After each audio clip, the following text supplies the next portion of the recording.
Hey everybody, welcome back to the channel. I'm Drew, and with me tonight is John Mangini.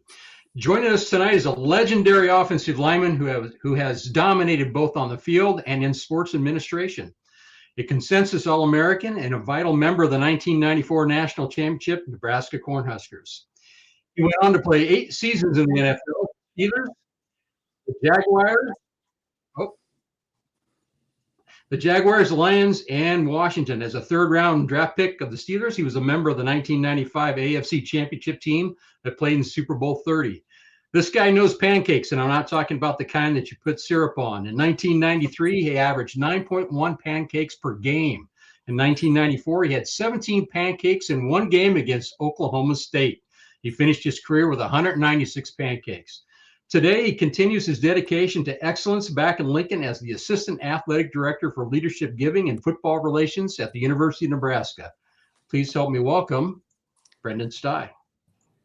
Brenden. Hi, guys. I hope I got all the pancakes right. You're good. You're good. How you been? I've been good. Keeping busy? I've been real busy. A lot of things, right? College athletics has changed tremendously.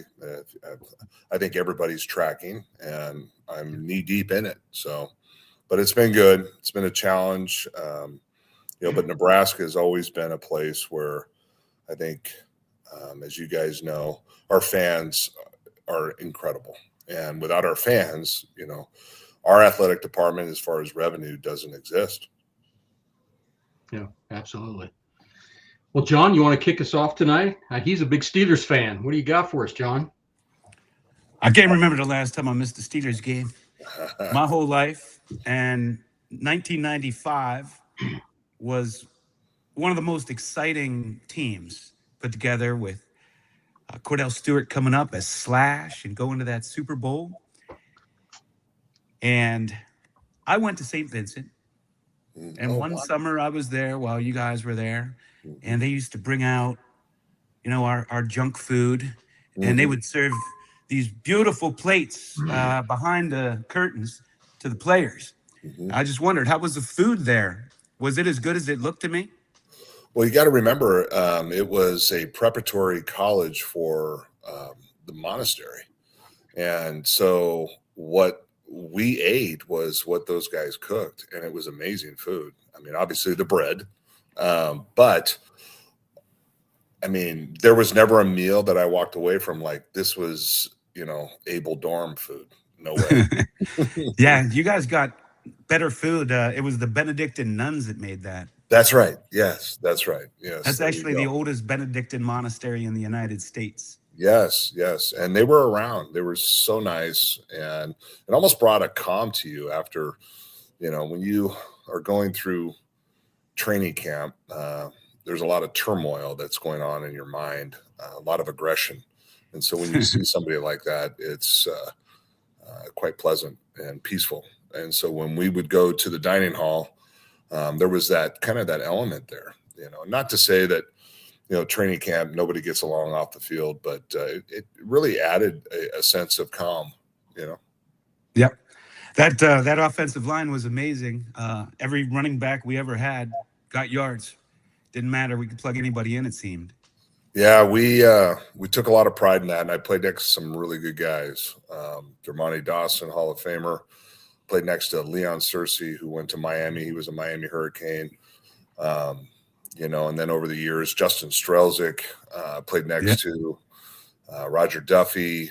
We had just a core group of guys that really took pride in what what Pittsburgh Steelers were all about, was running the football and wearing people out. And it wasn't necessarily we leaned on our passing game, but we had an explosive passing game as well. And so many talented guys, Yancey Thigpen, Charles Johnson. I mean, you go just down the row. I mean, guys that made plays over and over and over again, but we relied on that running game. Did you ever play with Terry Long? Was he still there? He was before me. Before you, okay. Mm-hmm. That guy looked more like a bodybuilder than a football player. I played basketball against some Steelers, and Greg Lloyd was there. and Terry Long, and they stood out because their physiques were just incredible. I mean, Greg Lloyd looked like you could throw a dart and it would just bounce off his chest. Right. So therein lies the story with Berserker. When I went to camp, I had a friend of mine that was younger than me, Aaron Graham. Remember, Aaron Graham was our center. He was an All-American, not only on the field, but in the classroom. Outland Trophy winner. No, Aaron. So that was Aaron Taylor. That happens a lot. That's okay, Drew. We'll help you out here. It's okay. But Aaron, before I left for camp, I got drafted and the whole thing, and we had a conversation. He's like, "Listen, when you go to camp, you're not friends with people on the field at all, and do everything you can to prove yourself. Off the field, you're a nice guy, all the things." So we get into the first week of training camp, the vets don't show up. And then the second week they show up, and you've got the meanest man in football, Greg Lloyd. Avoid the Lloyd was the sign that was in the stadiums everywhere. And, Greg Lloyd's a fifth degree black belt, all the things, right? Martial artist.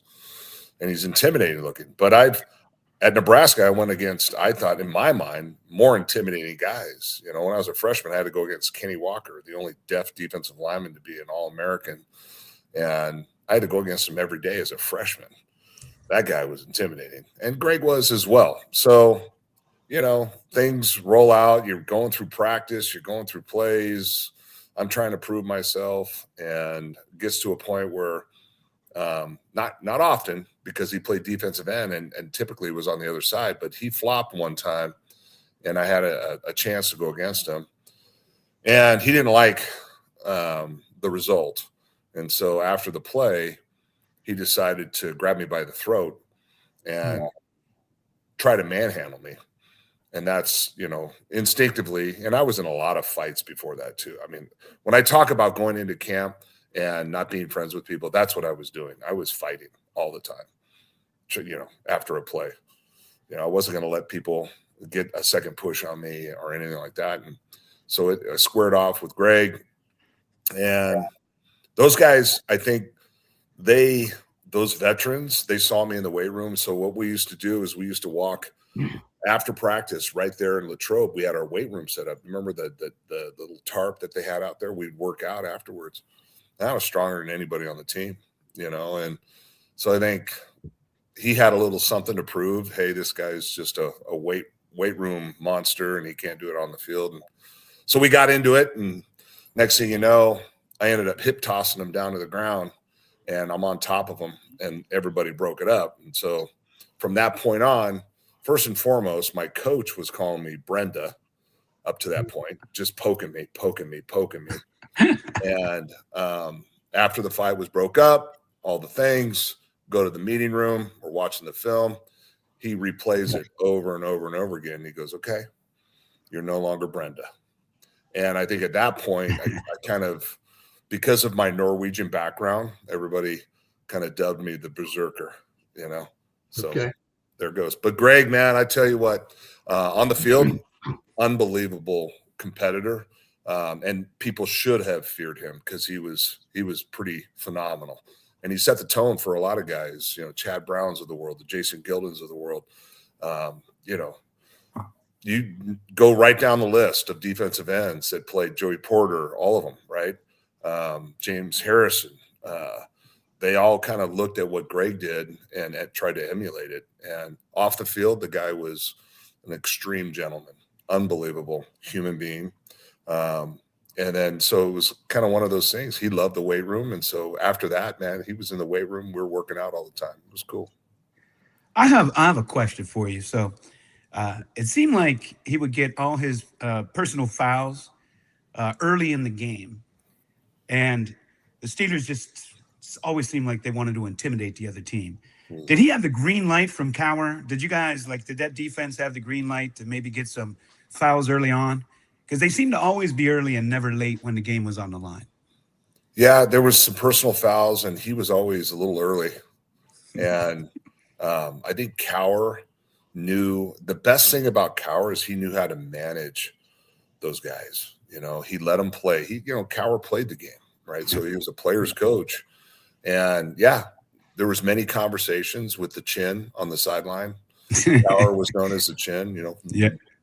And, but I don't think he ever took anything away from those guys. Yeah. Those guys, he let those guys control and run their style. And certainly when the game was on the line, that was what we were known for. Those first 3 years in Pittsburgh, we would always come back and we'd make the play, and our defense, man, I can't tell you how important defense is. You win championships with defense.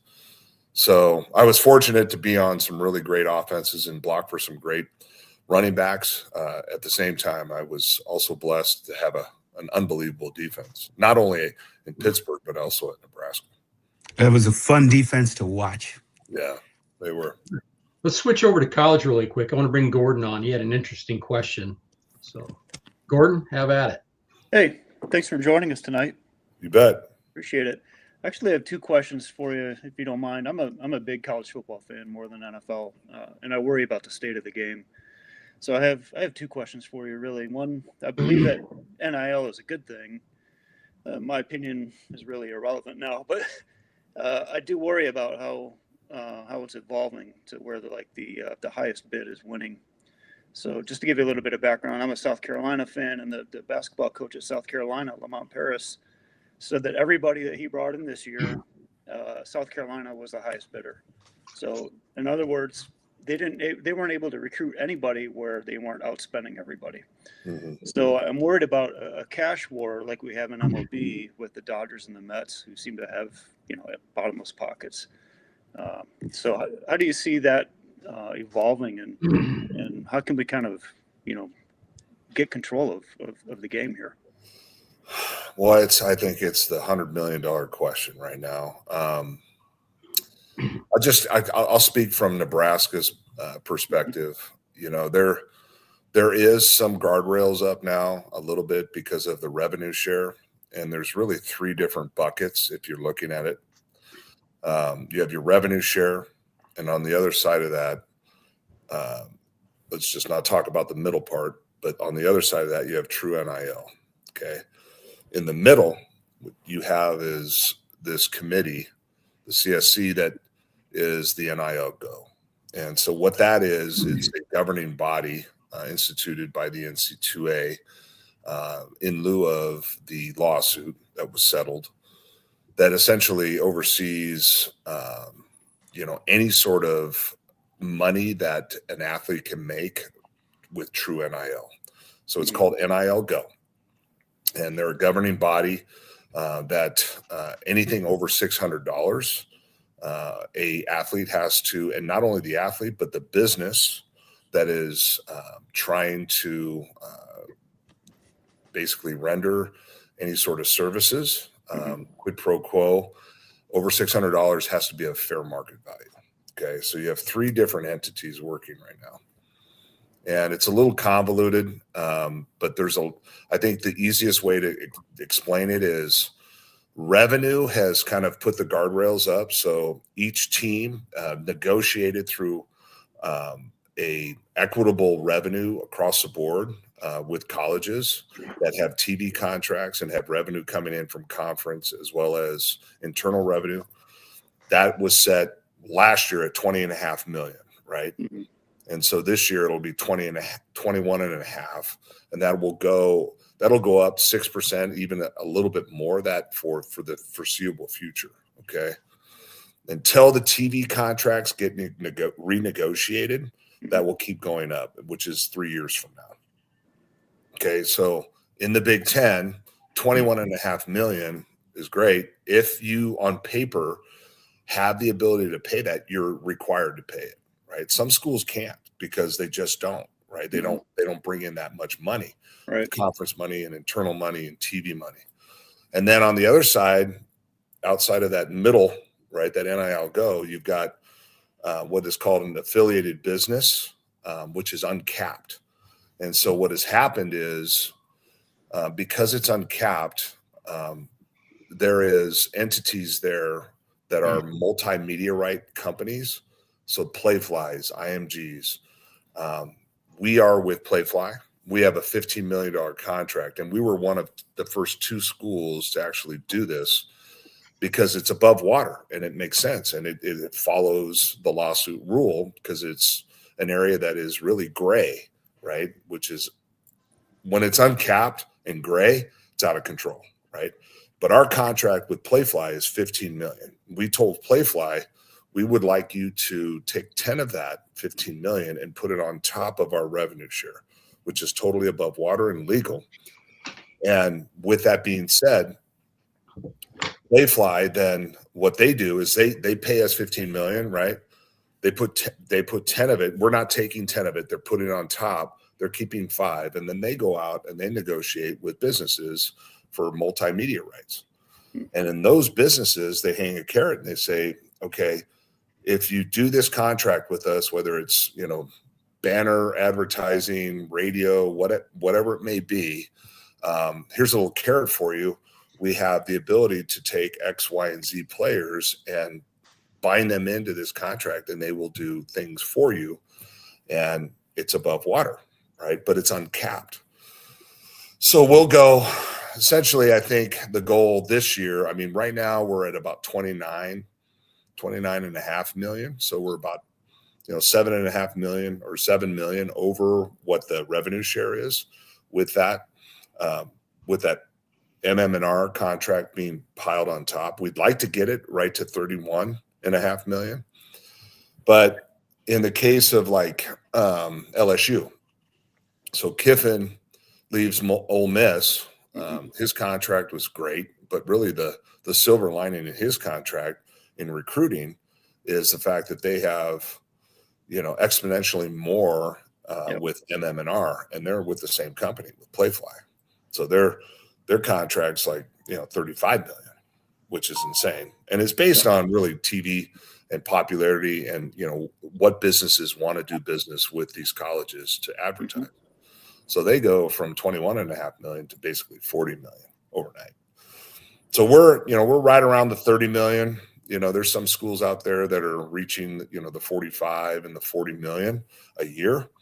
To break it down with our 29.5 right now, about 60% of that goes towards retaining athletes. Yeah.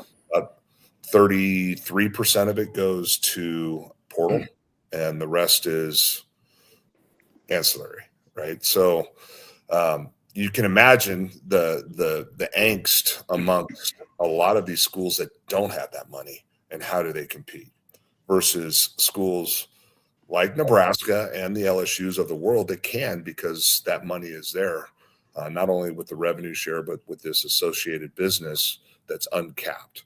Now, so you got the NIL go right in the middle. Problem with them is, and this is what the administration, our current administration, is trying to help with, is putting together something that is more reasonable. And you got the 5 for 5. I think that's going to be huge. You're not going to have a team like Indiana this year that had their youngest player was 23 years old. Their oldest player was 26-year-old playing in the national championship, right? Can you imagine a 19-year-old going against a 26-year-old? There's an exponential difference, in just experience and maturity, especially in football, right? So you've got all these elements that are starting to come together with this act, this SCORE Act, which the administration is trying to do. The biggest hurdle right now is every time the NCAA NIL Go says no, that this doesn't qualify under a fair and marketable value, then there's an antitrust lawsuit behind that. So you have all of these players that are promised and contracted money that aren't getting paid because it's sitting in the courts in an antitrust lawsuit. Oh. And there's both sides to this, right? So it's the NCAA that can't get away from these lawsuits, and then it's the players that can't get paid with a contract that they've been promised. And that's true NIL, right? So where we're going down this path, there has to be, I think, more of a concerted effort. And I think if you've been following the news and you've been watching this committee that was put together by President Trump and this, they're overlooking this SCORE Act to try to put some things into place. The big things, I think, really that are going to come into play are the amount of times you can transfer, the 5 for 5, and then a cap on this associated business, right? So there will be an ultimate cap on what teams can actually pay players. But then you got down the road, which is the biggest problem, is this uncapped. What's going to happen? I think college athletics, in particular with football, it's getting closer and closer to those numbers with the NFL. And so there has to be a point where both sides are able to agree. And the only way that you can do that is collectively bargain. And you can't do that because then you have to unionize. And then when you unionize, then you got to make them full-time employees. And there's a lot of schools that can't afford, to have full-time employees because it's all the things. You have a job, there's onboarding, there's HR, there's 401k, there's all the things, the benefits, insurance. And it would put a lot of schools out of business. And you're starting to see some of these schools starting to drop sports. So that was a long answer to your question. But I do believe that there's steps, even though they might be baby steps, that are leading us towards a path to where I think this can be something where both sides can come to an agreement. Yeah, I don't want to take up too much time, but I agree that it seems like that was a loaded question. I'm sorry. No. It's a long conversation. I think that there are good people, there are good stewards in the game who recognize that this something has to be done on the short term. Otherwise, we're going to have a problem. It's not good for anybody. And I was wondering about the union aspect too, because like to your point, that I could see, you kind of imagine further down the line where something like that becomes necessary. Drew, I don't want to keep. I did have one more question, but it's up to you. If you want me to shut up, I'll shut up. I'll tell you what. I'm going to put you down below because I know that Brenden, he's a busy guy. So No I'll make problem. sure everybody's question. Thank you. All right, back to the Steelers. Eric, I know you had a question for him. Hey. Go. Hey, Brenden. How are you, man? Very good. Good. Honor talking to you, man. Thank you. So, got a 2-part question. Okay. How buddy were you with Justin Strelzik? And then beyond Justin, how far has CTE spread or affected you personally and your former teammates? Right off the bat, Justin and I became great friends. And this is a tough one.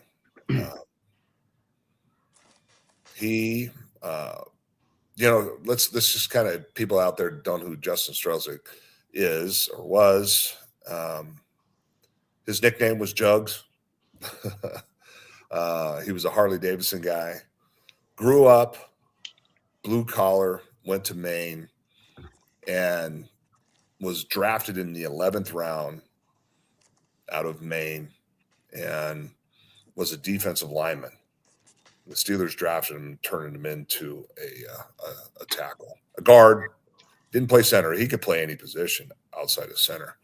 Although if somebody put a ball in his hand, I guarantee he could have done it. One of the most fierce,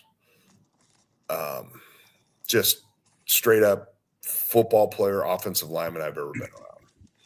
I had a beard out to here. He was 6'6", 320, and really wasn't a weight room guy. Was just naturally strong. You have two different types of players: guys that are weight room strong, guys that are tendon strong, and he was the tendon strong guy. Long arms, a little weird, a little kind of out there. I think a lot of people were always kind of like, well, that's just Jugs, and I loved him. It attracted me to him. And right off the bat, we became very good friends. And I just absolutely enjoyed playing next to the guy. And I used to always measure, if you're a good offensive lineman, you could block me. Out of high school, I played both ways, and I knew how to play D-line. I knew how to use my hands and leverage and all those things. And there was only really three guys that could ever block me, and Justin was one of them. Dermonti was the other one. Wonderful human being. Had some issues, and went down the path. He had some injuries and one thing led to another. And I don't know that it was CTE with him. I know the movie, all the things. I have a hard time with it. I think Justin was brought up in a very dysfunctional environment, and in the end, I think it caught up with him on top of a failed marriage, and a lot of things were going through his. I really believe he was never diagnosed, but I think that he was bipolar, and it came out in the end. CTE, maybe, I don't know. Certainly, I think most guys that, I mean, hell, athletes, period. I mean, human beings. If you ever have any head trauma, you're going to have a little bit of tau in your brain, which is a product of the chronic traumatic encephalopathy. And Justin was just at that point. All the things that could go wrong went wrong with him, and we lost an incredible human. He was so talented. He was an amazing artist. I mean, the guy could play piano, guitar. He taught me how to play guitar. And in the dorms, man, I never forget it.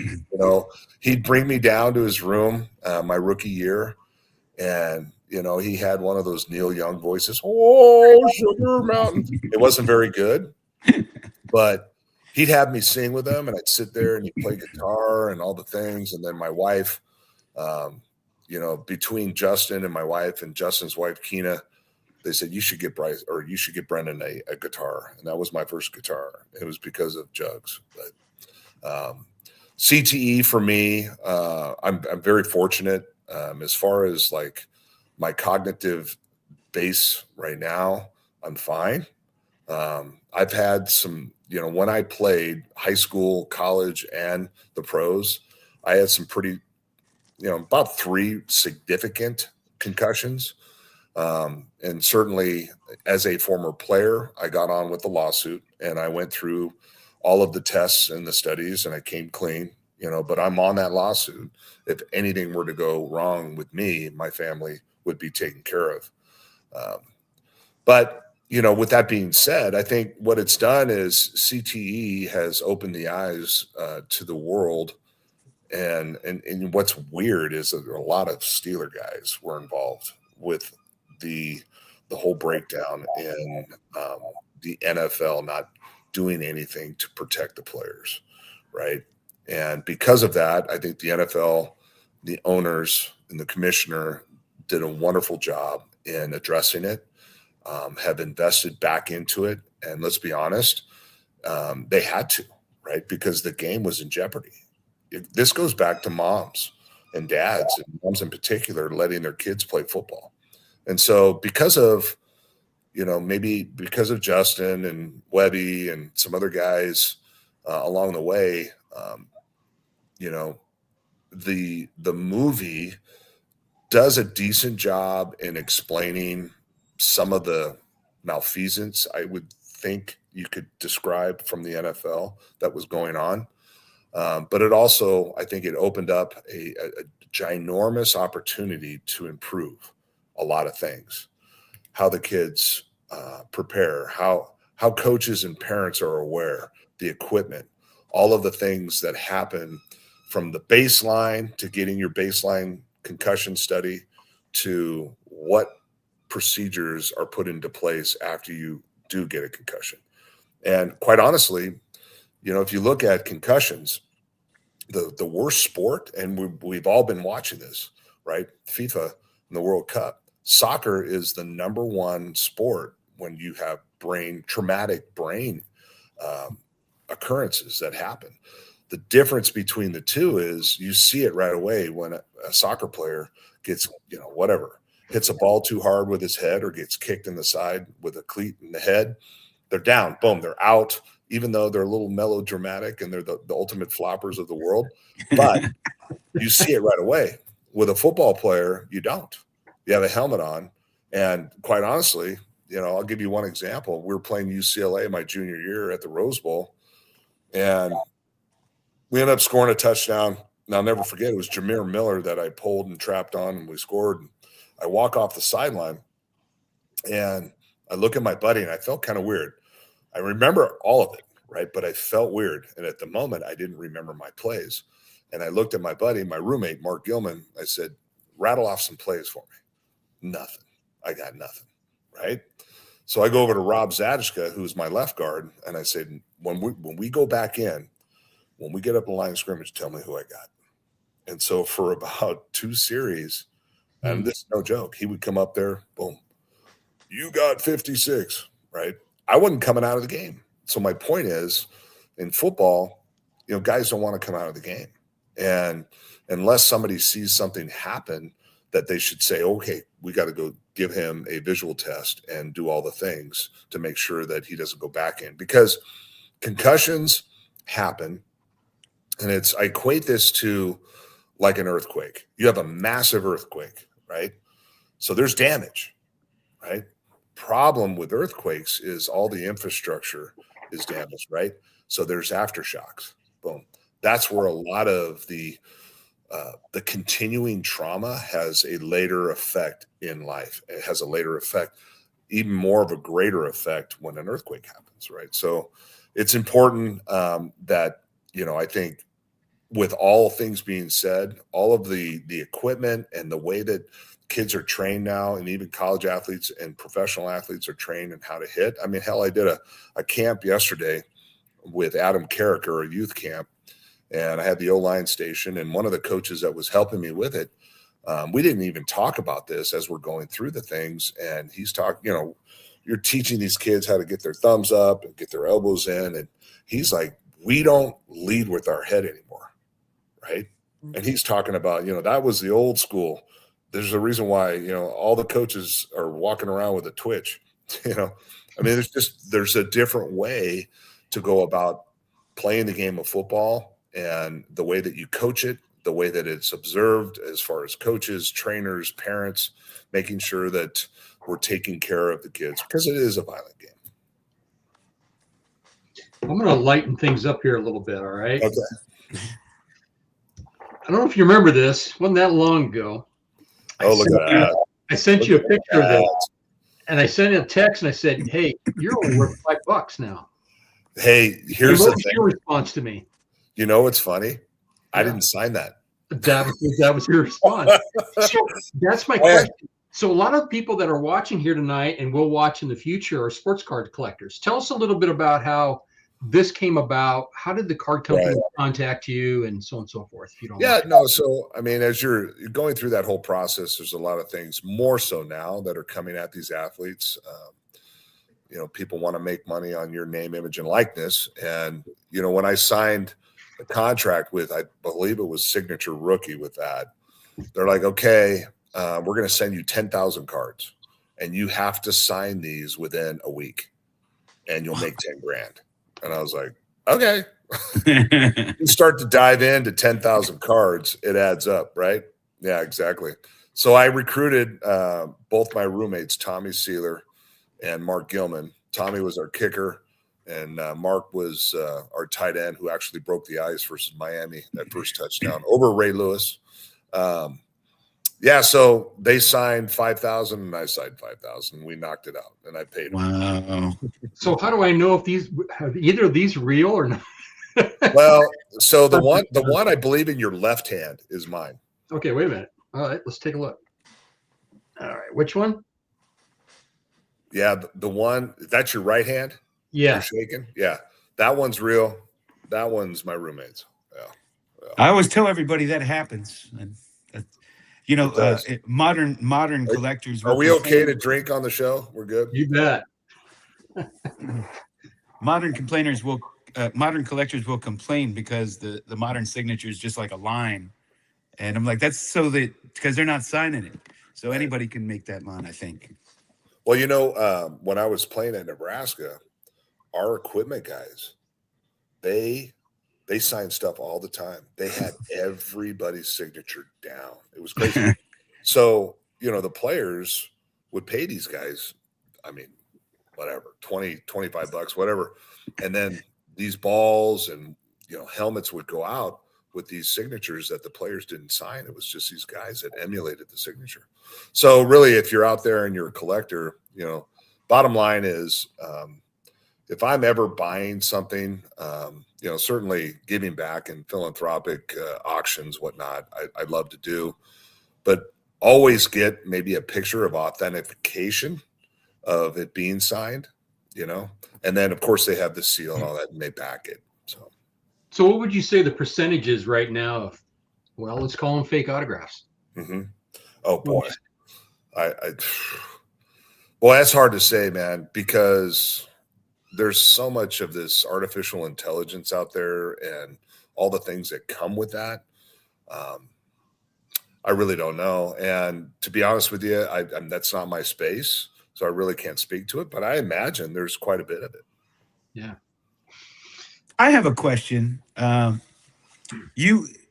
Many athletes today are collectors, and they buy up all their rare cards. Mm-hmm. Are you, or were you ever a collector of your own cards?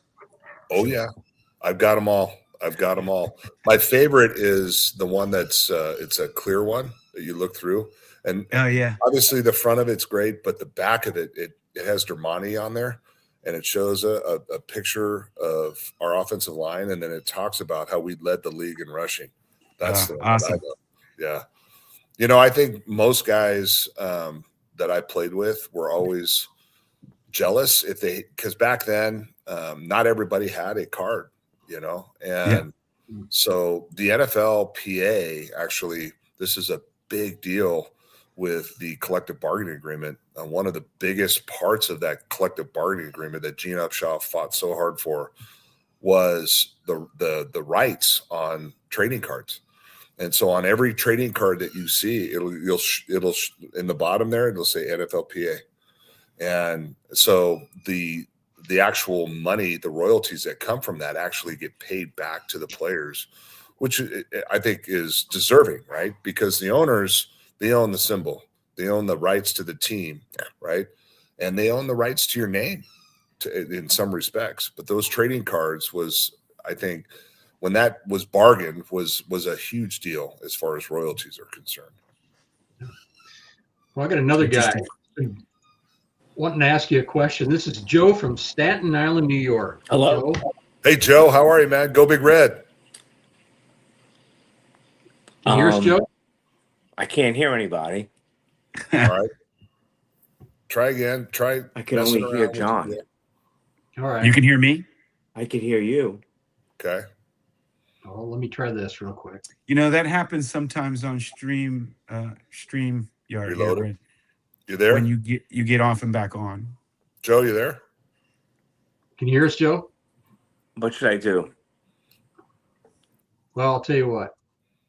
John, ask another question. Let me get a hold of Joe real quick. Oh, man. I put you on the spot. I'll take your – I have a question for you. I always felt, you came up – that 95 season was so exciting with Slash, and you came up with him. And, aside from those two Neil O'Donnell picks, I think, we had that game. And we still almost had it, right? But my question to you is this. I always felt like Cordell Stewart, he was such an amazing runner and such an amazing receiver. I never saw him drop a ball. He'd outrun people. He'd run them over. I always felt like he could have possibly been a Hall of Famer if he stayed in the Slash role. What do you think? It's a tough deal. Cordell, in his own right, as a college quarterback, was very effective.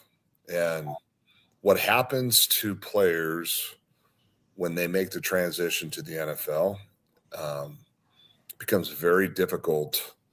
I think Cordell was very cerebral, but there's an enormous amount of stress and pressure behind that position. And, when I was with him for 5 years in Pittsburgh, I always felt like, man, the guy during practice, he'd hit every pass on a dime. He'd make all the plays, but when he got into a game, he got a little tight. And it was like this mounting pressure for him to perform as a quarterback and throwing the football and proving himself. And sometimes, that stress can wear on you. and Yeah. I think ultimately, he kind of turned into, a decent throwing quarterback and was making plays. I think, where did he go? The Ravens after he left the Steelers. And he'd have games, man. But it just seemed like every time it was on the line, there was something about the defense that fooled him, or maybe it was the stress of the situation where he let a ball go. And, that Denver game, hell, we beat them 4 weeks before that at home for Three Rivers, and the Super Bowl came back through Three Rivers in '97. And, of course, John Elway ended up winning. But, Cordell threw 3 picks, And Romanowski spit on him. Oh, my God. Yeah. Believe me. I was in a movie with that guy, and I let him know it. Did you? I was in that Longest Yard, the remake of that movie. Do you think I'm overstating Cordell's talents as a wide receiver? Oh, my God, no. He amazing. was one of the best. And I was a little, I don't know. He certainly deserved it, but he got, for the team that next year, he got the Rookie of the Year deal. And I was like, what? I started the whole season, the whole thing, Well, he was the number 1 selling jersey. Oh, yeah. Slash, baby. Slash. Number 1 selling NFL Talking jersey. about a collector, I still have, remember the old TV guide? Oh, yeah. Hauer and Cordell are on the front of that. I got both of them to sign that. I got all sorts of Cordell stuff. Yeah, that was an exciting year. Yeah. Oh, I saw he ran over the Colts, Indianapolis. Yeah. They had a linebacker, Herod. Yeah. Remember him? Oh, yeah. And he was good, tough. And Cordell, I watched him run him over. Yeah. I was like, holy cow, he runs him over and keeps running. And the Cordell, next time man. Cordell came down the middle, he killed him. Oh, yeah. Oh, for sure. Yeah. Oh, yeah. John, you back? Joe.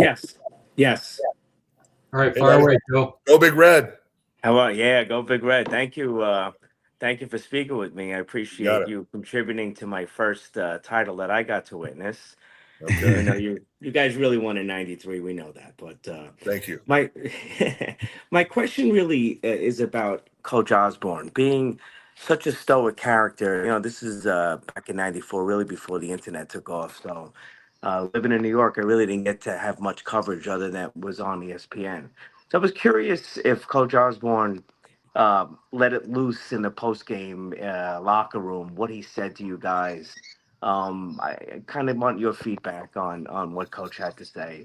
Well, I tell you what, Coach, number one, probably one of the most influential men in my life, ultimately boiled down to him convincing me to take a trip because he came to my high school. He didn't recruit me. Darlington did, who, rest in peace, just passed away a month ago. Coach Osborne made a visit to my high school and convinced me to take a trip to Nebraska, number one. Number two, the man was all-knowing, right? He could stand in the middle of the field and know if anybody was doing something wrong on special teams or if offense was over here and defense was over there. He knew. His unbelievable grasp of how to manage men and be a head coach was incredible. He delegated authority. He knew his spots and what he needed to say to motivate. But number three, the one thing he never did is he never got too high, never got too low. He was always right here. And that is a huge, huge thing. It's very hard to do. I coached for 14 years, is to control your emotions.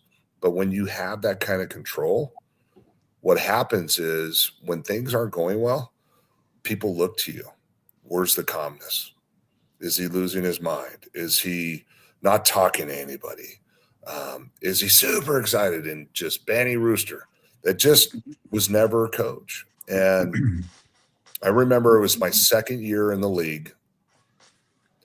And I remember sitting there in front of a game, and you go through all sorts of emotions as a player. You're going into a fist fight, and you have to do it with precision. Every inch that you make, you're being analyzed, right? So you have to kind of block that out.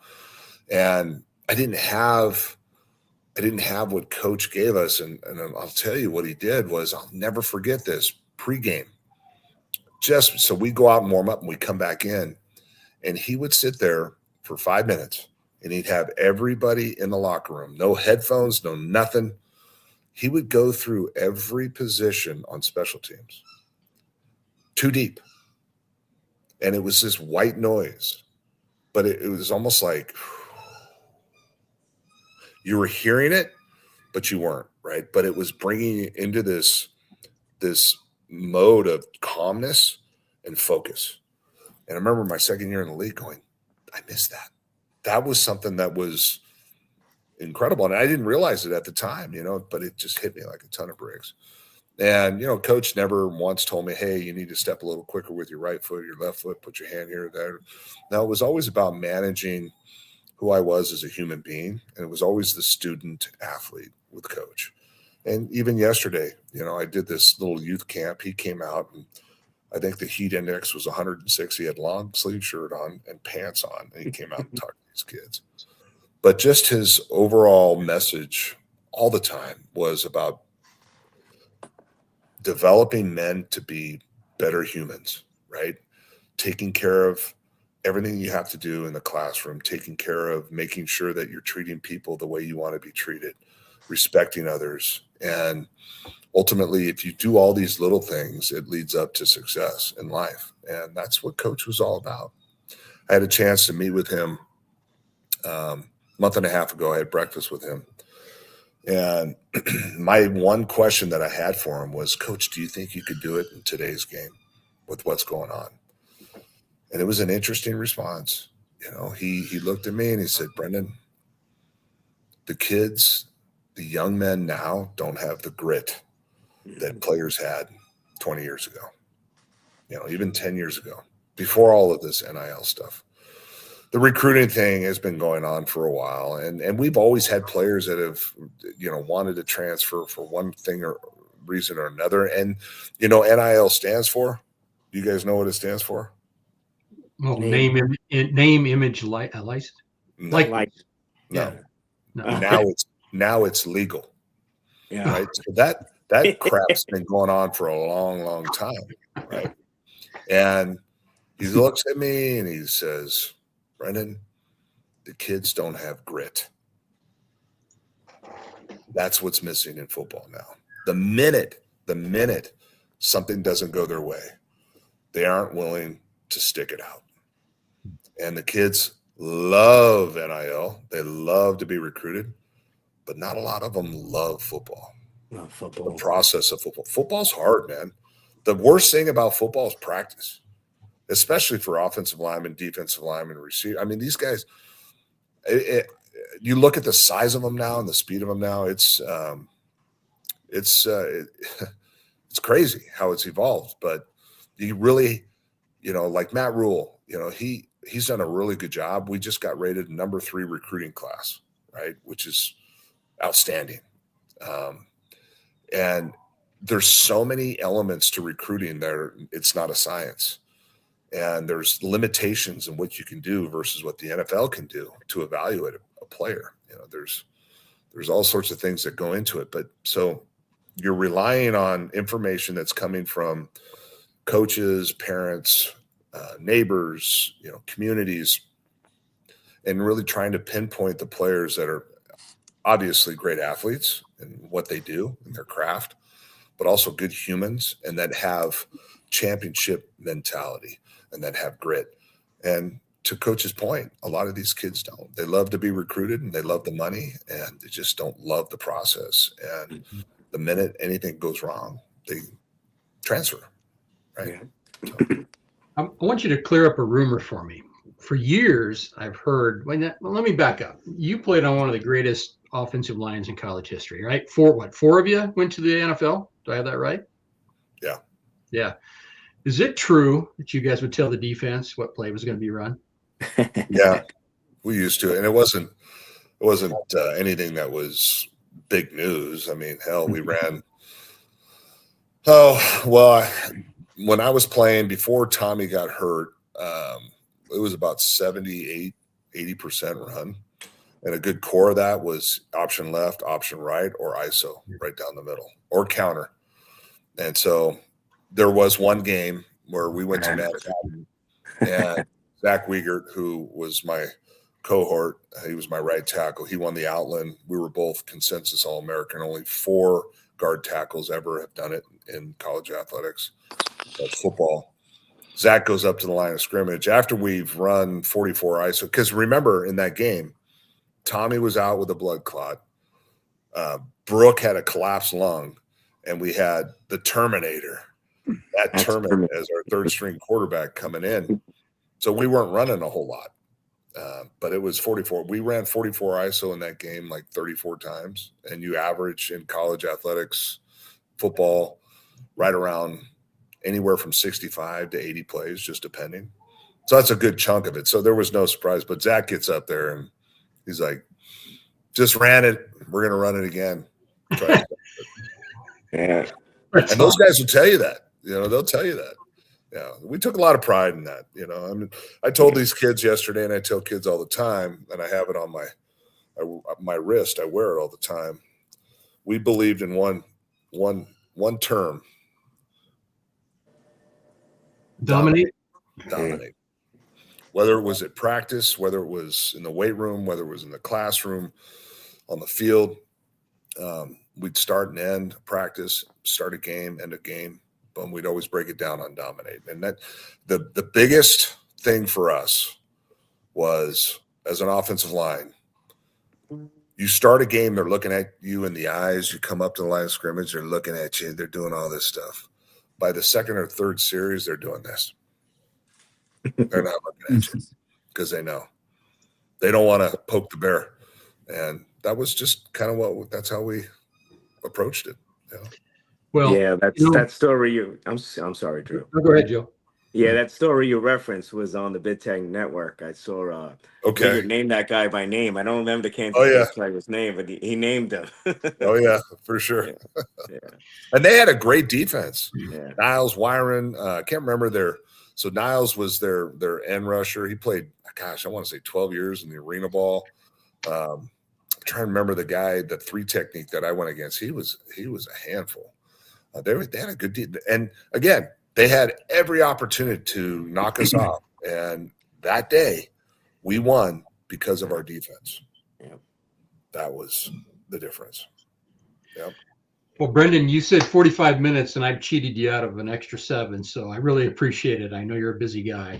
Well, I appreciate you guys. This is a lot of fun, and believe me, I could talk for hours on this stuff. Love to join you again sometime if you want, but I appreciate it, and appreciate all the questions. John, you had some great questions about the Steelers. Joe, love it. Go Big Red. I believe it. Yeah. Drew, I want to mention Joe is a New York City native. He's lived there his entire life. Yeah. Awesome. I used to do a radio show. There's a guy from Jersey that used to call in. It was the show that we did after a game. So it was 2 hours after the game, and sometimes we played night games. I'd be on the phone with people at like 2 a.m. driving back from a game. So it got a little hectic every now and again. But there was one guy, and I could have swore his name was Joe. He was from Jersey. He had the accent just like, and he knew everything. He broke down the game. He was great to talk to. Yeah. So. Well, once again, thank you very much, and really. Yes, thank you. You got it. Pleasure, guys. Take care. God bless. Bye-bye. Take care. I'm going to end the stream. Okay. All right.